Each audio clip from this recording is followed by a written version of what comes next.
What's going on, guys? Welcome back to another video. So we finally have the full details from the House regarding the next stimulus package. The House actually released these later last night. I touched on a few of these things in last night's video as well. If you didn't get a chance to watch that, don't worry, I will kind of recover all that stuff in today's video as well, and then also add on top of that. So let's get right into it. Let's break down the details that we currently have. And please keep in mind that some details of this bill are still being put together.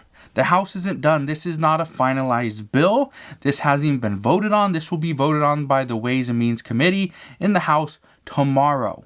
So this is the bill, but it hasn't even been finalized. Just keep that in mind as we kind of move forward and progress through the details. So let's get started. First, the $2,000 stimulus checks. What we know is this is going to be a $1,400 stimulus check. They have not wavered off of that. That is currently where they stand. It's going to be a $1,400 stimulus check in addition to the $600 that hopefully you already received. Those two combined will equal the $2,000. These checks will have a hard cutoff for individuals at $100,000. That means that the phase out begins at $75,000 and it cuts off at $100,000 no matter what. Doesn't matter if you have 50 kids, it cuts off at $100,000.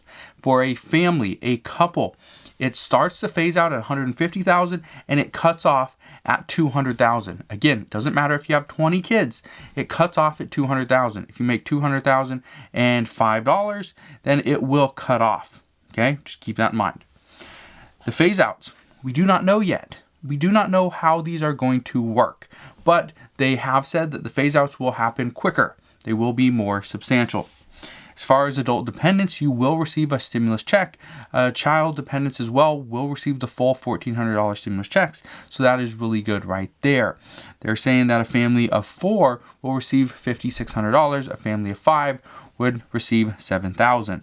So that is a lot of stimulus going out to the American people and to specifically, if I could talk, larger families. So if you are an individual, you have no kids, you will get $1,400. However, families that have more kids could potentially get over $10,000. So yes, I understand your frustration, especially if you are an individual and you're having a tough time in this pandemic. But that is the way things are currently structured through this bill. There is nothing mentioned as far as retroactive stimulus checks for adult dependents. So if you have let's say a college kid that is on your tax return, or somebody that's older, somebody elderly, whoever, if they're over 18, they would get a $1,400 stimulus check now, but they will not receive the retroactive $600. At least that is how it's written in this bill. So again, things could change. This hasn't been voted on. This hasn't even been kicked over to the Senate.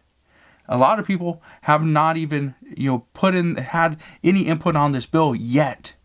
So just keep that in mind. Even though these are the full details, this doesn't mean this is it. We could see the income limitations change. We could see the size of the stimulus check change. However, I don't see that's very likely at this point. We could see who gets it and if there is retroactive stimulus. All these things could change. What we do know, and this is something that I touched on a little bit last night, but I have some more insights here as well, is we do know that the IRS is going to use either your 2019 or 2020 federal income tax returns. You probably have not filed your 2020 federal income taxes yet because we cannot file until February 12th. So we still have 3 days until we can do that. But what we know is the IRS is going to use the most current tax deduction. So the most current tax year. So if it's 2020, great. They're going to use that year. If it's 2019, perfect. They'll use that year. Whatever is the most recent. They will not go back as far as 2018. If you filed in 2018 and you didn't file in 2019, then you will need to file in 2020 to get your stimulus check, or they will provide a portal through the Get My Payment tool that you can go and put in your information there and hopefully get your check that way. And most likely won't be through direct deposit. It will most likely be a paper check or the prepaid debit cards, but you will get something. Also, in this bill, it specifies that if you, and this is something that I missed last night that if it specifies that if you get paid a partial benefit due to your 2019 income numbers, your AGI, adjusted gross income, what they are saying is that if that's the case, you get a partial benefit, it gets sent to you. Perfect. Now you go and file your 2020 tax returns and they see, okay, you shouldn't have got a partial benefit, you should have got a full benefit. What the IRS is going to do is they will send the remainder of the funds to you once they process your 2020 tax return. Now, so that's really helpful, but this bill doesn't specify what would happen if it's the reverse. So if you made just a little bit of money in 2019 and they give you a full stimulus check, and then come 2020 you made a lot more and you don't qualify for anything or a reduced amount, they don't specify as to will that have to be paid back? Is it just your money? You can do whatever you want with it. And at this point, some are speculating that yes, if the IRS pays you the money, you can do whatever you want with it. You do not have to pay it back. But if they don't pay you enough, you can go and get more. So I will keep you posted on that because I know a lot of people have been asking. And for the unemployment news, we are getting very confusing reports on this one at this time. Even the text of this bill is confusing. Again, I told you last night that I read this twice. I pretty much sped read it, but I went through it very quickly and it's still confusing. Even rereading it after the video last night and still kind of skimming through it again this morning, it's still a little confusing. What we know is that if you get unemployment benefits, okay, if you get unemployment benefits through the state, your state benefits will continue from March 14th. They will not expire. They will go until August 29th. Here's where it gets confusing. This also includes PUA and PEUC as well in those programs. So what we are hearing, according to this bill, is that even though the state benefits will expire on August 29th, okay, so that means you will not get any additional benefits. That is when that's pretty much the cap they are doing right now. That okay, after this point, it does not matter if you you are still unemployed. You've had the maximum amount of weeks. You still need unemployment benefits. But according to this bill, the federal boost that is going to be upped from $300 to $400 per week as of March 14th, this benefit will go all the way through September. So it doesn't expire on August 29th. It will go for another full month till September 30th. So now that's really interesting to see exactly how the details are going to play out here, and if we can get clarification as to why they decided to do this. As of right now, I just don't understand the reason why you'd cut state benefits off 1 month early compared to just pushing it back till September 30th. But that's currently what they're doing. But again, we're just gonna have to wait and see, and hopefully get some more details on this. But again, at this time, this is all we have. We also have a $3,000 child benefit that will be included in this bill. It's $3,600 for children between the ages of 0 and 5, $3,000 for children between the ages of 6 and 17. If you're over the age of 18, okay, 18 or older, you will not receive this benefit because you are not considered a child. These benefits are supposed to be paid out monthly. This will be $250 and $300 monthly. What we know is that this is supposed to help stabilize families with their income and their resources.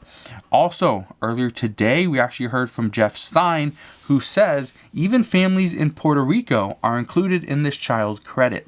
So that's going to be very big for them as well.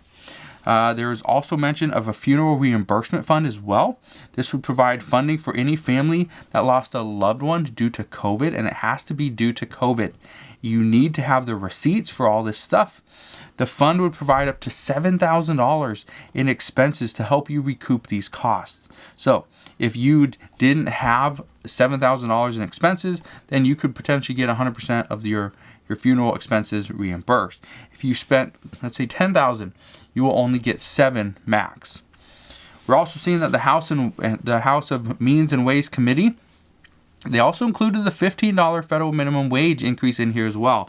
Now, this I thought was extremely weird or shocking because President Biden he said this last Friday, and he has kind of mentioned this before, that there's a chance a $15 federal minimum wage increase doesn't get included into this stimulus package because it's going through the budget reconciliation.